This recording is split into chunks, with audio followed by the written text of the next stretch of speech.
Do you ever wonder what FPV drone gear the big YouTubers actually use? Well, I know I certainly have. I am always keen to know just what their favorite controller is and why they picked a particular drone to fly. You know, all that juicy stuff beyond just the standard review. That's why in this video, I'm going to show you the exact FPV drone gear that I legitimately use the most, why I've chosen to use it specifically, and then what you should be buying based on my experiences. To do this, you need to understand that there is not just one singular FPV drone setup that I can use across all of my flying. After all, traveling with an FPV drone comes with a whole bunch of different problems than that of racing a drone does.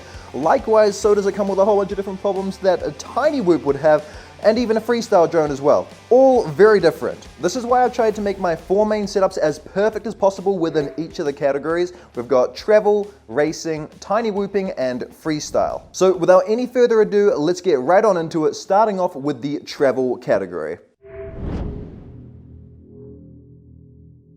I have gone to Bali and Samoa and just around New Zealand in general. Been to Australia as well, but look, I haven't been that many places in my life, but the few places that I have been, which is Bali and Samoa, I have taken a drone with me, an FPV drone, to actually film and just enjoy the fact that I can have, you know, cinematics in my life and have some fun with it all. And that's the whole point, is to just be able to capture some nice footage.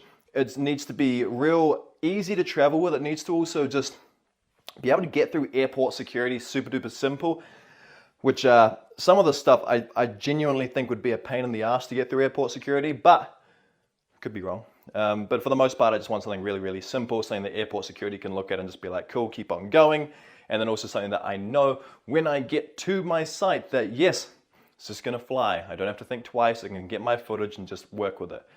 So for this, I utilize the DJI Avata 2. Now, originally, when I went to Bali, that was my first time overseas, I took the DJI Avata 1, and honestly I raved about it, and that was simply down to the fact that it was everything built into one. I didn't need an extra action camera, I didn't need, I don't know, extra batteries or whatever. Like, it was just super duper simple.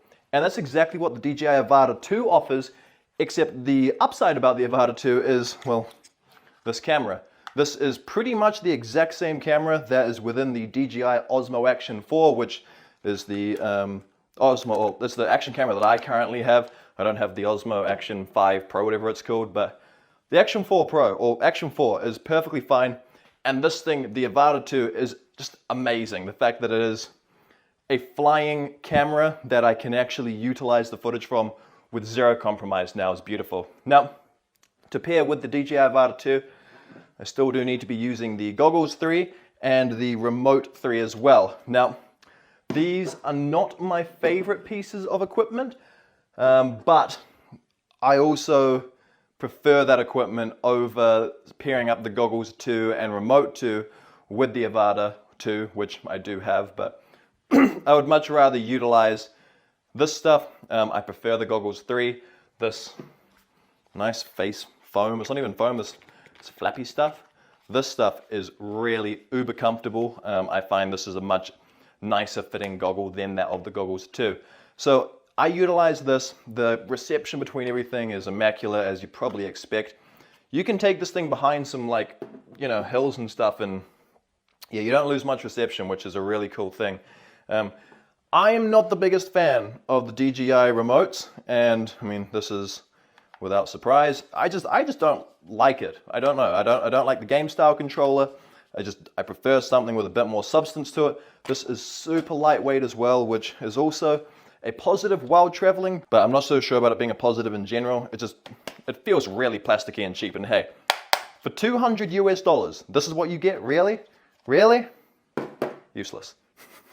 Anyways, let's move on from the travel side of things. So DJI Avata 2 with Goggles 3 and Remote 3, that is it. I take nothing else. It's simple, it's super sweet, and it's super easy. So that's the travel side of things out of the way. Next up is something that I have been getting into again more recently, and I went through a phase last year for racing. So racing is my second category that I like to pack for, and it's also a bit of one that kind of keeps on changing as I sort of upgrade things or shift things around, but for the most part, I think I've settled on something pretty nicely. I mean, this here was my original racing rig. So this has got like crossfire in it. It's an analog system and just a real small switchback, 533 switchback with 533 motors on them, and yeah, all that jazz. That's an okay backup quad, and I've got this, but I don't pack it all the time. Instead, now for the drone, I'm running the Switchback Pro, which I think I need to repair a little bit. Yeah, we've got stuff falling off. That'll be from the last racing session. Basically, this is my new go-to. I've got HD0 into this now. And hey, it's not the most amazing build. It's just a build that works and is simple, and yeah, it works. So it flies hard. I can access all of my motor wires really simply. And I've also 3D printed out these mounts and stuff, so I can adjust the angle for my camera, which is super important.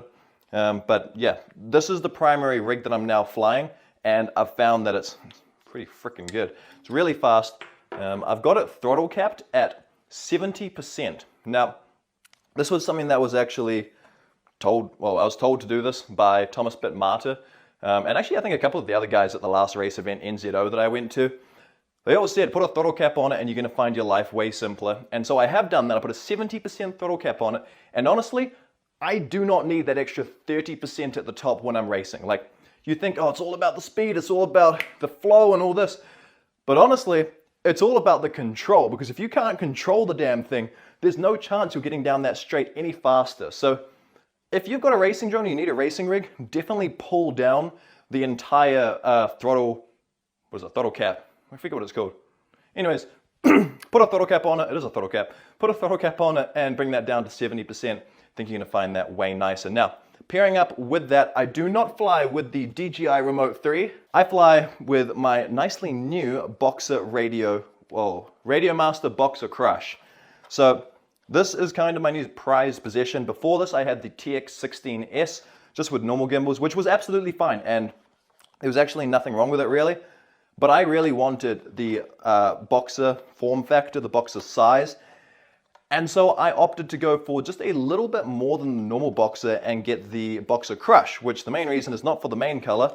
In fact, I probably would have chosen a fairly neutral color, but they weren't in stock. Instead, I got it for the AG01 gimbals. Now these things, oh my goodness. Making a video on them at the moment, just on if they actually make any difference between that and flying with other things. And quite truthfully, I think they might, but I'm still yet to clarify that. I haven't figured it out fully. But I do know I freaking love those gimbals. So I fly with the Radio Master Boxer Crush, and it's just got ELRS built into it. That connects straight up to the race quad as well. Then of course, on top of all that, I have got the HD0 goggles. Now, these are fine. These work all good. They're pretty power hungry. I've got like a 3000 milliamp hour lithium ion battery plugged in there. And hey, I have got the jankiest like setup of antennas ever. I don't know why I just haven't bought the actual like ones that mount onto the rails, the one that looks really good and clean. I just haven't. I haven't put the money into that. These work fine. Don't fix what's not broke, right? So those work fine. But I have just swapped out my faceplate here. And this is from the Skyzone 04 or something like that. And man, this face foam, I stole this off of Julius, my friend. Well, no, I didn't steal it off of him. I stole the idea off of him. And man, this face foam is so much better than the face foam that comes with these. If you've watched my review on these HD0 goggles, you'll know that the face foam sucks. It's literally just a piece of foam and it just peels off and it's crap. This, immaculate, fantastic. Righty-ho. Good durable battery by the looks there. But yeah, honestly, I never really run that in there either. That was kind of just in there for aesthetic purposes. But now we'll just unplug it, put that over there, and we'll put this back on the desk here because it looks pretty. So for racing, that is my reliable setup. It's just super simple, easy to go. I do want to touch on the batteries that I use, because to have it go fast, I used to use CNHL batteries, which China Hobby Line is what they're called, the brand. But they're really freaking heavy and they have heaps of battery sag and they kind of suck. They don't last that long.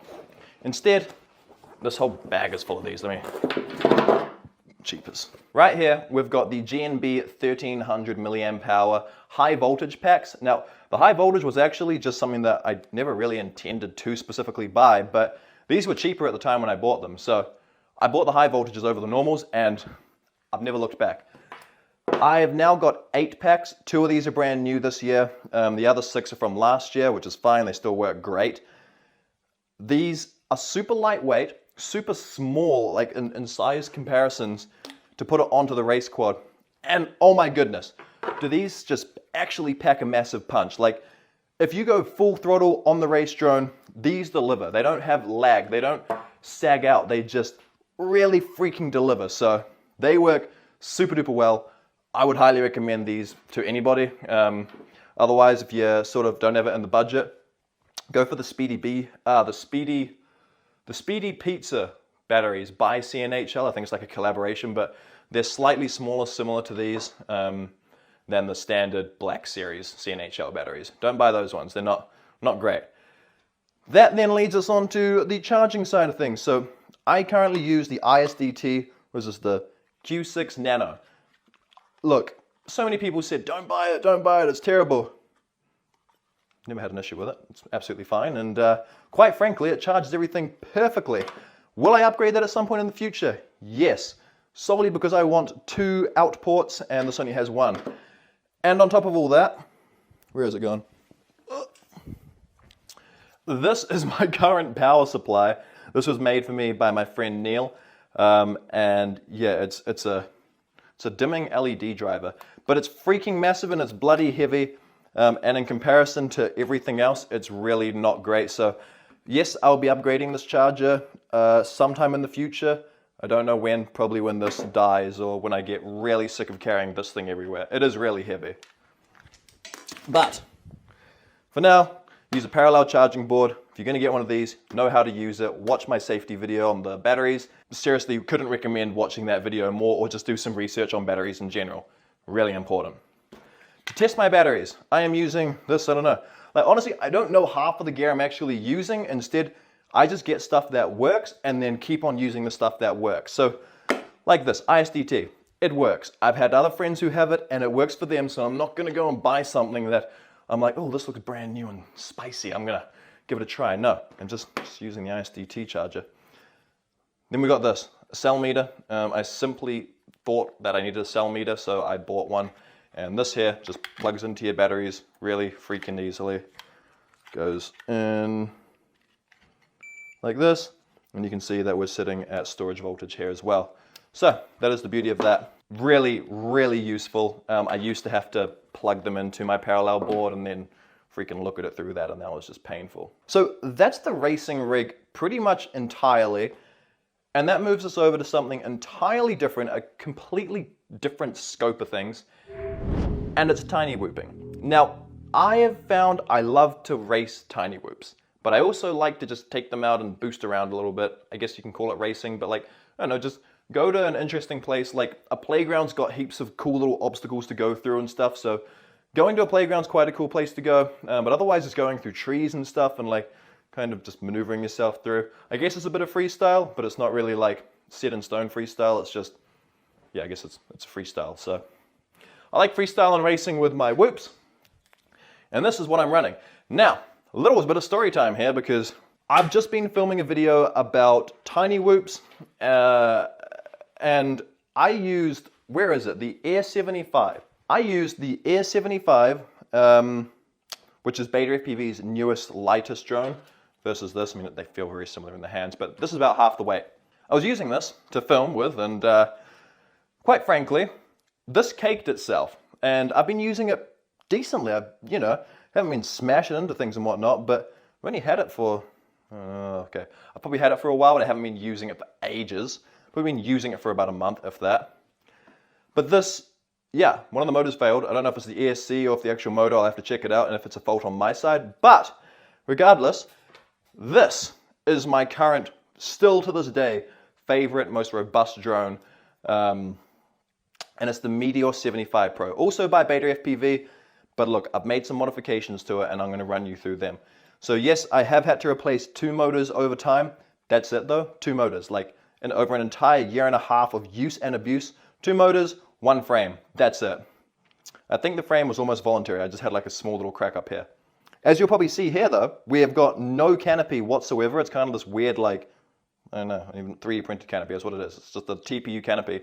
And what this is it's just a super ultra lightweight canopy for an HD0 system. So that's right. This used to be analog, and I used to have an analog system within it. That's how I bought it, as analog. And then I bought an HD0 Eco camera, which is pretty mediocre if I'm being honest. But I put that onto this, and now I fly, obviously, with my HD0 goggles. So this is super lightweight, super robust, and honestly, I freaking love this thing. This is one of my favorite drones that I've probably ever purchased. Then, what are we flying with? For the most part, these nice new Lava 450s. So the Lavas definitely have more pep to them, more boost. I used to fly with the 550, just the normal 1S batteries, and also we used to have some, I don't have them anymore. I used to have some 450s as well, but I left them not on storage voltage for like an entire year, and yeah, they were all screwed. So the 550 survived that, and then I just had to go and buy a whole bunch of 450 Lavas. But these, I mean, look, these batteries are pretty damn cheap, and they're so good, they're so reliable. And they're just a lot of fun to utilize as well, because, yeah, man, you feel the pep in them. They don't give up on you very easily, which is great. To charge them, I'm either, if I'm on the go, I'm just using the standard Beta FPV little 2-port charger. This thing's great. It's plugged in via USB-C, starts to work, starts to charge, super simple. If I'm at home, I'll use this. This is the Vifly, I think. Yeah, Vifly Whoop series board. This just plugs into here, my parallel board. Boom, in there. And then you can put however many, I think up to 6 batteries in to charge at once, which does make charging a whole lot faster than just using this. But if I'm on the go, I'm just taking a USB power bank and this. Then to top all of that off, I actually didn't get it out. Oh my goodness. Holy heck. What am I doing?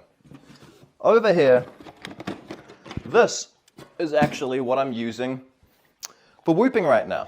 This is the this is the Radio Master Pocket Radio, just a standard one, not a crush or anything. I use this specifically because look at the size of the drone, right? Look at the size of the charger. This is the entire package that I can just take out to fly with.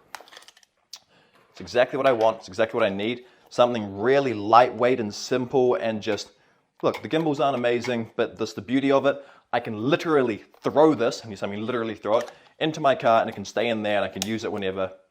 I love this remote. If you need a budget controller, this is your go-to, like 100%. That can go on the table here now, which is beautiful. But yeah, so that's what I actually use. I don't really use the crush so much for my whooping. If I'm just chilling at home, I'm probably going to go for the crush because I don't have to take it anywhere. But if I'm packing to go out, just take the Radio Master Pocket with me because it's just that simple. That then leads us on to our complete final category, and it is freestyle specifically. Now, I have not been flying freestyle like much. Pretty much, probably in the last year, I might have gone out for 4 or 5 sessions of freestyle, and that's solely just to hang out with the guys, with Sam and Julius, and just fly around, just have some fun. Otherwise, I've just sort of been taking out other drones and testing them as I go. Like, I get sent stuff all the time, and I know it sounds great and all, but I gotta test it out, and like, I don't have a lot of time, so yeah, I bring them along to those sessions, and it kind of just neglect out the old freestyle. But for the most part, I do have a freestyle rig. It's just the one that I actually built, the Kiwi Quads kit. This is still it. The only thing different that I did was take out the, what was it that I had in there? Oh, an analog camera with an analog VTX, and slapped in like one of these naked 03 units. I think this 03 unit is out of the iFlight Defender. It just works. So yeah, that's why we got these little antennas instead of like a proper antenna out the back. I just sort of stole it from a smaller drone, and hey, it works fine. I don't need to go long distance with this at all. So yeah, I got 03 in this, which therefore means I do try and trust these. I will probably still default to the goggles 2 with the 03 units, but that's only because currently speaking, the goggles 3 have got like mad connection issues with the 03 units, so I'm not too stoked on that, but hopefully that resolves itself in the future, and if it does, it's gonna be fine. I'll just utilize the goggles 3, but otherwise, currently, whilst we're in the midst of that, I will be using the goggles 2 with the 03 system. And then of course, this is now on ELRS. Well, not now, it is on ELRS. Although the antenna, yeah, I think I chopped it, so I need to fix that. but I'm flying with this, the Radio Master Boxer Crush again. It's such a beautiful freaking controller, man. I can't even explain. When you hold one of these in your hand, oh, so nice. So yeah, I'm just flying with that. There's not much really else to say on a freestyle rig. I'm still flying with these batteries because they're beautiful and they fly amazingly, still charging with the same stuff. I'll be probably always flying 03 on my freestyle quads. It's just kind of the right mixture between quality and the latency is fine because you're just freestyling around. When I'm racing, I definitely need that low latency from HD0 and the reliability of it too. And obviously I've got 04 in the Avata too. Hopefully we get some 04 air units soon too. That'll be beautiful. You can put them on like some 7-inch drones or something. Anyways, final thing on here is this. This is my miscellaneous little box of things. It's from iFlight, but it hasn't got a lot of iFlight stuff in it anymore. This is one of the most important pieces of kit that you could possibly ever have while you're out in the field. And what is it, you might be wondering? Allow me to reveal to you. It is solely just a shit ton of like equipment to fix stuff with. So you got soldering irons, tape, freaking flux. You got a spare arm in here recently. That's pretty cool. You know, pliers, flipper. These are cutters. Side cutters. Definitely need a. I'm going to call it a screwdriver, but it's not a screwdriver. There might be a screwdriver. I don't know. One of these things that take all the screws out of your drone. So I presume it is a screwdriver. Just a whole bunch of miscellaneous equipment within this. Stuff that I've found that I need more and more while I'm on the field to just quickly fix a drone or just slightly change something up. Yeah. If you haven't got yourself a toolkit, just start building it slowly over time. And then eventually it'll get to this point where it's so freaking full that you need a bigger toolkit. But so look, I know this is a lot of gear and I know you're probably there thinking, holy crap, like that you're pretty damn lucky. And I absolutely am lucky. I'm very spoiled that I'm in the position that I am in to own all of this gear, but you don't need it all to get into whatever niche you want to be in. Quite frankly, if you want to start racing, get yourself a normal 5-inch and start racing with this. You don't need to buy a racing drone with HD0 and a freaking Radio Master Boxer Crush. Just get yourself one of these, get yourself one of these, and just get yourself a pair of cheap goggles. Like, I just want to show you. You can. Oh, I don't know how much stuff I've dropped today, but it's not good. You could, if you really wanted to, fly with something like this. I don't even know where I got this from, but it's the cheapest, crappiest pair of analog goggles ever. It's literally just a big TV screen in there. You could fly with these. This drone with analog in it, and this cheap controller, and you'll be absolutely fine to start racing. You can start freestyling with that. You can even start doing cinematics and then put a camera on top of this, so therefore you're going to get your beautiful cinematics. The only thing you're probably not going to be able to do with it is tiny whooping. But you know what the beauty of tiny whooping is the fact that these tiny whoops are freaking tiny and their cost is, guess what, tiny as well. These things cost like, it's like $100, $110 US, I think. Not for the HD0 version, that's like definitely way more, but the analog version, which is what you'd have if you have those goggles, 110 bucks. So it's not nothing, but it is absolutely a lot cheaper than what a lot of people think it is to get into FPV. So yes, you could absolutely just have one drone to do all of these things and it will work 80% fine, 80% perfectly. So when you want that extra 20% and you really want to invest yourself into the hobby, if you do have no clue what the heck to buy and you're thinking, holy crap, okay, that's great and all, but I don't know what I want to buy. Very simple. I have got this video right here, which is going to let you go through all of the bundles that I put together. I've got it going from $100 US all the way up to $1,800 US. And within that list, it goes up in $100 increments. So there's pretty much something there for everybody, starting at $100. So if you only have $100, you can get started in this hobby very simply. So go watch that. We'll catch you over there very shortly.